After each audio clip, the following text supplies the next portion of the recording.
পরে বাড়ির দিকে তাকাইয়া দেখো এই দরজা জালি কার বন্ধ হইয়া গেছে। এই মারে কবরে শুয়াইয়া, বাবারে কবরে শুয়াইয়া চোখের পানি কার জন্য রাখছো? মাহমুদরে, মায়ের অভাবী ছেলেরা কি করে? এতদিন তো শুধু বলতাম, এখন তো নিজেও মার অভাবী।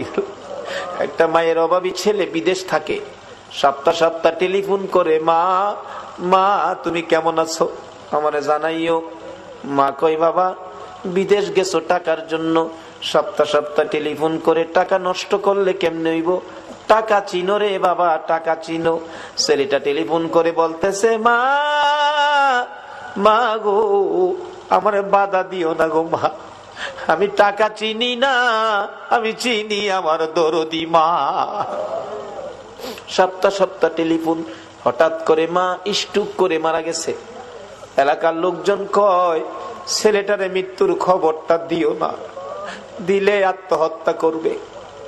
একদিন এক রাত, 2 দিন 2 রাত, 3 দিন 3 রাত, যেদিন পার হয়ে যায়, ওই বিদেশের মাটির থেকে ছেলে স্বপ্নে দেখে মা ডাকতেছে, রে মন্নান, টেলিফোন কার কাছে করবি রে? মা কইয়া কারে ডাকবি রে বাবা, আমি তোর মা, কবরে চলে গেছি, আর আমারে পাইবি না। আইলি না, আমারে মা কইয়া ডাকলি না, মার দেখার জীবনে হবে না। ঘুম থেকে উঠে মা মা কইয়া কাঁদতেছে। বন্ধুরা বলেন, কি হলো তোমার? আমি স্বপ্নে দেখেছি মা নাই, দেশে থাক, দেশে আর চাকরি করব না, দেশে চলে যাব।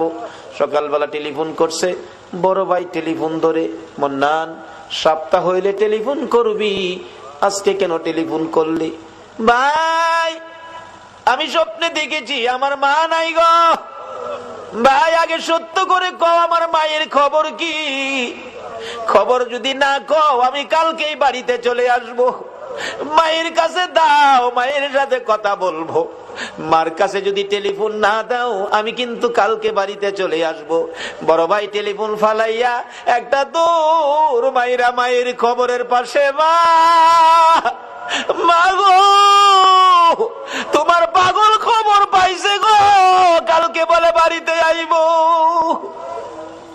বড় ভাই সকালবেলা মাইক্রো ভাড়া করেছে, বুড়া বাবা পিছে পিছে ডাকতেছে, আমারে সঙ্গী করি লইয়া যা রে, মায়ের পাগল রে কে